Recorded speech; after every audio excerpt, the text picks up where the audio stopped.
Welcome to the Extraordinary Podcast, where we identify God's uncommon work in common life.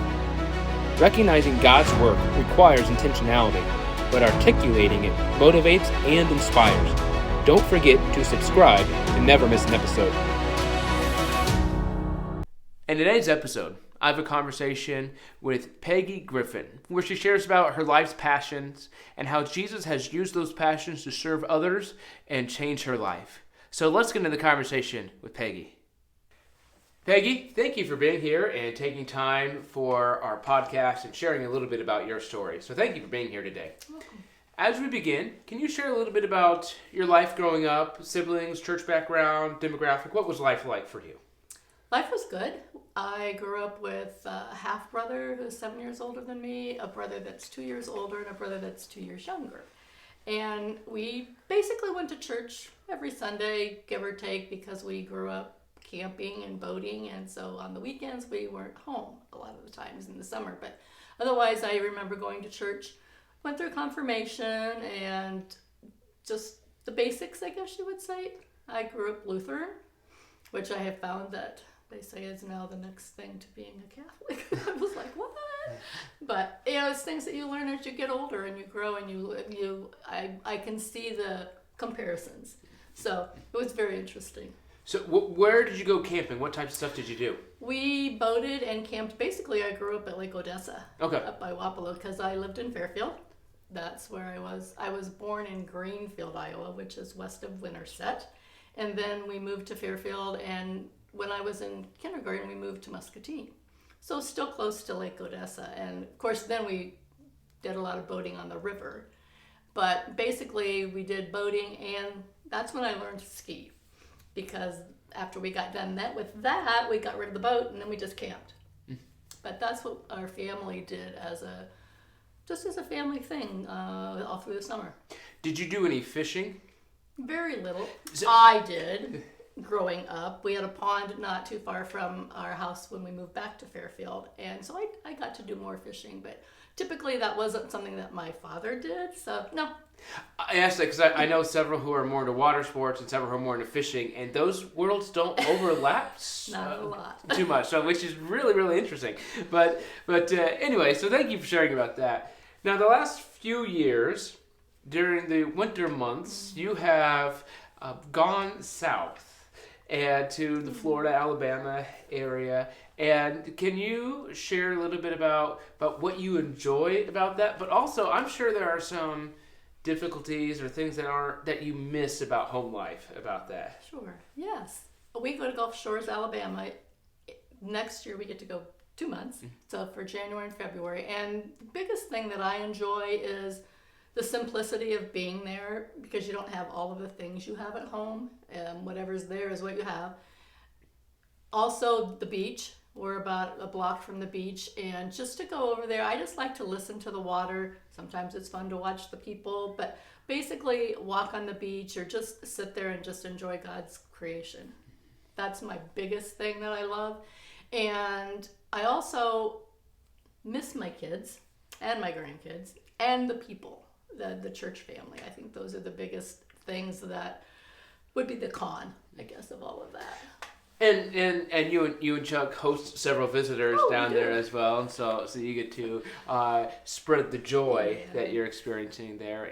And yeah, I've been to the Gulf and to the Atlantic side of Florida, and it's a whole different atmosphere. And the Gulf can be rough at times, but much calmer. Has a lot of calm days, and so that's fun. Well, so thank you for sharing a little bit about that. Now, can you share some of like your passions, your hobbies, just some of the things that you really enjoy doing? Yeah. One of my favorite things growing up, and even today, I guess, is cooking. I like to bake, and that was something that I did growing up. My mom worked, so when I would get home from school, she would tell me what I needed to do to get supper going so that it was closer to being ready when she got home and she didn't have to do it all. So, and then my grandmother on my dad's side taught me how to make bread and things like that. So that's just something that I've always loved, is being able to I'm not really good at creating my own or doing things without recipes, but overall, I like to cook. Something that I really enjoy. Do you have a favorite thing you make? No, not really. I mean, I like to make cheesecake, but other than that, not really. And one of the things about something like baking, whether it's bread, cookies, those types of things, it's easy to give to other people, and it really often has a major impact on them. That's my goal. Because I haven't done a lot of that. I get it made and I'm like, who am I supposed to give this to? So anyway, that's coming. Yeah. I believe God's got that in my future. So. Yeah. Well, that's fun, and it's fun when God uses your passions to bring His joy and His love into this world, because it energizes you and the other person. Yeah. Yeah. And one of the other things that I really enjoy, or have enjoyed, I will say so far, is mission work. I got to go to Africa twice, and that was truly amazing to see all of the orphans that are over there.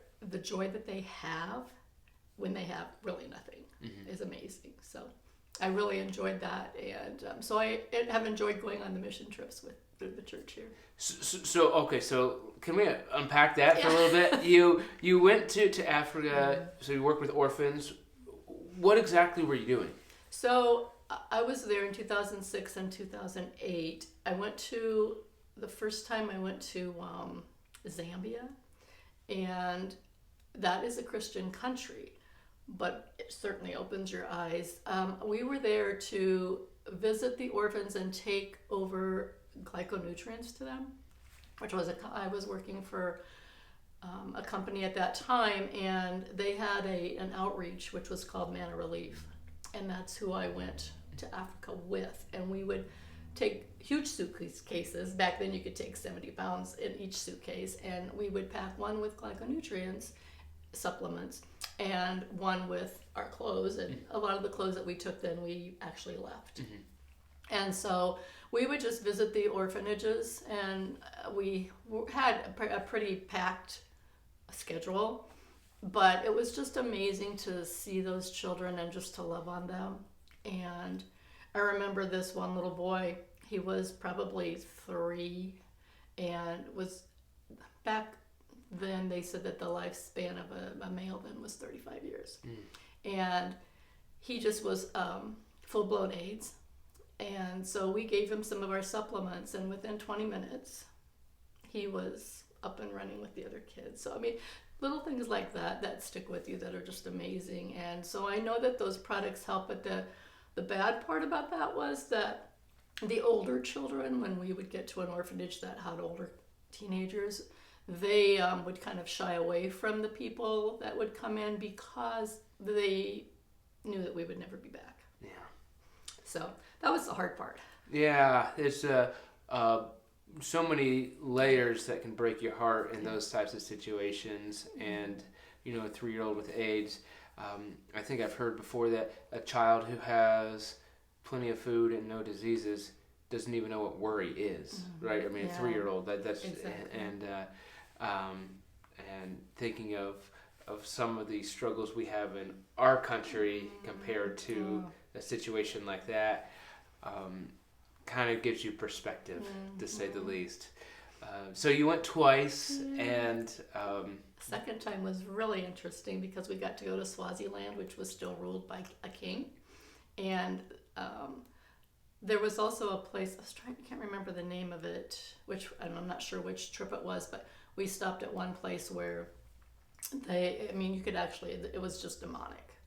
I mean, it was crazy how, and back then I didn't really even connect with that a lot, but you just keep growing. But it was just some of the people that were with us could just really feel the oppression, and that was in this was a place that we were staying overnight. So it was kind of interesting. But the first trip that we were on too, we just went out of town. We were just getting ready to leave on our little 16-passenger bus to travel through the country there, and they stopped us because the bus driver didn't have a valid driver's license. So the police station happened to be right there, but I mean, these guys were standing in the road with these huge guns I've never seen before, and it just kind of makes you go, ooh. okay, I'm not at home anymore, you know, and it's not how we do things. And so we all just sat on the bus and prayed while they were in there. And they did give him a valid driver's license, and we went on, but that was a little scary. Yeah. Oh my goodness. Yeah. That's well, thank you for sharing a little bit about those experiences. That's I did not know that about you, and that's I'm sure there are a lot more stories about that. Yeah. So we kind of alluded to that with your trips to Africa and your baking situation of what are ways that you try to share the love of Jesus? Any other ways, whether you want to unpack any of those some more or in other ways, and why is that important? Well, I think people need to. Well, obviously, people haven't heard about Jesus. I think we'd be amazed at the people that don't know him and don't know about him at all. I think that we are the ones, we're God's light, and we need to be shining that light wherever we go. I think just being who you are, and as Chuck said on Sunday, know whose you are. And I think that's one of the most important things that we can do as a Christian. I tend to, I have to say that I was in a Bible study and a home church for quite a few years. And it got to a point where it was fine and I really still enjoyed it, but there was no church family to speak of. And how that is very impactful. I think people really need to get it in touch and get connected with a church. And then the small groups, because that's how you grow and that's how you get to know people better. And so I think just doing those things, outreaches of any kind that you can do, I think are good. I'm going to just say Meals on Wheels. I don't think it's called that anymore, but I have done that in the past.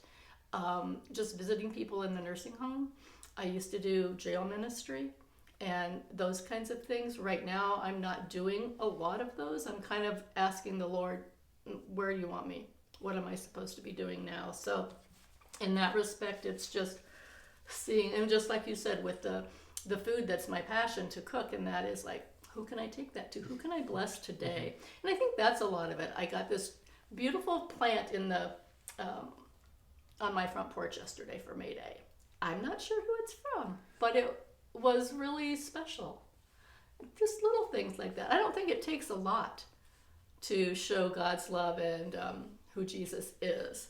And sometimes I think those are things that can draw people to him more than, not trying to shove things down people's throats, or just preach at them. I don't think that does a good job. You said it's not hard, but it does require intentionality. Like, it's not... some people are just more naturally inclined to that stuff, and so that kind of just exudes from them. But even if you're more naturally inclined to bake cookies for someone or whatever that may be, it still requires you to intentionally do it. Yes, sometimes we can't stand by the sideline. We have to move. Yeah. And I think a lot of that's just the motion. Go forward, move, do something, action. I honestly don't know how much of that I would do if I was in a strange situation, but I think sometimes it's like, don't think about it. Just if God puts it on your heart, go do it. I think that's the biggest thing. I think we talk ourselves out of so much of it. Yeah. So. Yeah. I would agree with that. And so thank you for sharing a little bit about your passions and how God can use those. But you have a passion for Jesus. Can you share how you keep that fresh? Sure. I came to know him, I think, when I was in my 40s. So, I knew who God was, and I knew the Bible. I hadn't read it completely or anything like that, but, we went to church, and like I said, did not normal things necessarily, but the things that we were supposed to do. I don't remember seeing my mom and dad ever read the Bible. My grandparents did every morning. But I think that just being in the Word, being a part of a small group so that you can see others grow too, and then just being part of a church family is really important. I know people think, well, I can stay home and listen, and whatever. And sure, you can, and that's all good because you're still getting the Word. But be in the Word yourself to get to know who God really is and to really get a fire burning in you. I think that's the biggest thing, so that you can share that with others, and to know that, it's just good to get out and do things. So it's a both and, not an either or. Like with just you need to spend that time reading by yourself, but also together with the community of believers. Now you mentioned you were an adult when you became serious about Jesus. You knew a lot about Jesus. You said you went through the catechism. You were confirmed. Can you share about when you became serious about Jesus? Sure. I think I was in a retreat with a youth group that I was a leader in, and we had taken the kids up to this retreat for the weekend, and I just remember just kind of sitting there and crying, and I just gave my life to the Lord. I mean, it wasn't anything that I did in front of anybody at that point, but just decided, I guess. So you were still doing church, but you really didn't have that relationship with Jesus that you need to have. And I don't even remember being explained to me that you could have that relationship, and that's what it's all about. It's the relationship that we have with the Lord. And I think part of what your story speaks to is the importance of, even if you don't have this Jesus figured out, you can still come be part of what Jesus is doing, right? Yes. So don't feel you have to know everything or have it figured out or be right with Jesus before you get right with Jesus, right? Well, we're all on different levels or in different places in our life with the Lord, and I think people can get really pulled back or shy away from others because of that, because, well, I don't think I'm where you're at, so I can't, do things with you, or whatever that looks like. And I don't believe that's true, because I think we're here to help them grow, and they can see where we're at, and hopefully that's where they want to be. And so I think it's great to have people of all different levels together for that reason. Yeah, I agree. And hopefully, when you look back on your life 10, 20, 30 years ago, hopefully you're closer to Jesus now than you were then. And so there is a journey and a process that everybody is taking. And I can think I've been a pastor for 13 years now. Of the way I did things when I first started, was like, oh man, I wish I had things figured out better then. But in another 13 years, I'm going to say, oh man, I wish I would have had things better figured out now. So, but then that's part of life. It is. But I think it also speaks to the importance of doing this journey with others. It's not about doing it in isolation. No. Jesus calls us to community. Absolutely. And I think, like you were saying, I wish I was as good as could have brought that backward, forward, whatever direction, but you can reach back and grab the things that were good and keep those going, and that the rest just is there. But it's behind us, because we are growing and we are moving forward, and I just say getting closer to the Lord. Yep, that's the goal. And so keep our eyes fixed upon Jesus and move closer to Him is where we need to be. Now, are there any words of encouragement that you have for someone, whether it's hey, I won't even put you in a box. Any words of encouragement today? I think a few words. I have a couple, I guess, but my word this year is being positive. And that just means, to me, not complaining and finding the best that you can find in people or things, because I think there's always good there. We just have to look for it. And because that also gives you an attitude of gratitude, which keeps you smiling and moving forward. And I also think that the praying, I think people need to just know that how powerful prayer really is. And you don't have to get eloquent with praying. I mean, you can just say, help me, Lord. I mean, just whatever you need, or whatever somebody that needs, just pray. And God answers prayer. Maybe not in our timing, but in His timing, He always answers prayer. I can't remember the name of the song, but I've heard it. It says, when you don't know what to pray, pray for rain.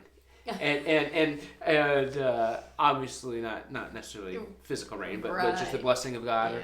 Yeah. And so yeah, it's not that you don't have to have eloquent prayers. Mm-hmm. I that was a wonderful way to phrase that, and I appreciate you sharing that, and just the I think the wisdom that's embedded with that.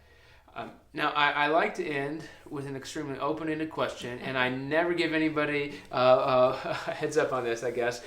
Is there anything else you'd like to share today that we didn't cover or you thought we missed, or just something that came to you? I think just that my goal or my prayer for people is just to, like I said earlier, just be who you are, know whose you are, and always look to the Lord, even in the chaos that's going on around us, that we can have that peace and that joy that He gives us because we know who He is. I guess that's all. That's a great way to end. Yeah. So, well, thank you for sharing and letting us hear a little bit about your heart and your passion and Jesus in your life. We appreciate you taking the time to share with us today. So thank you. You're welcome. Thank you. Thank you for joining us for this podcast. Be on the lookout for how God does uncommon work in common life. And please subscribe to never miss an episode.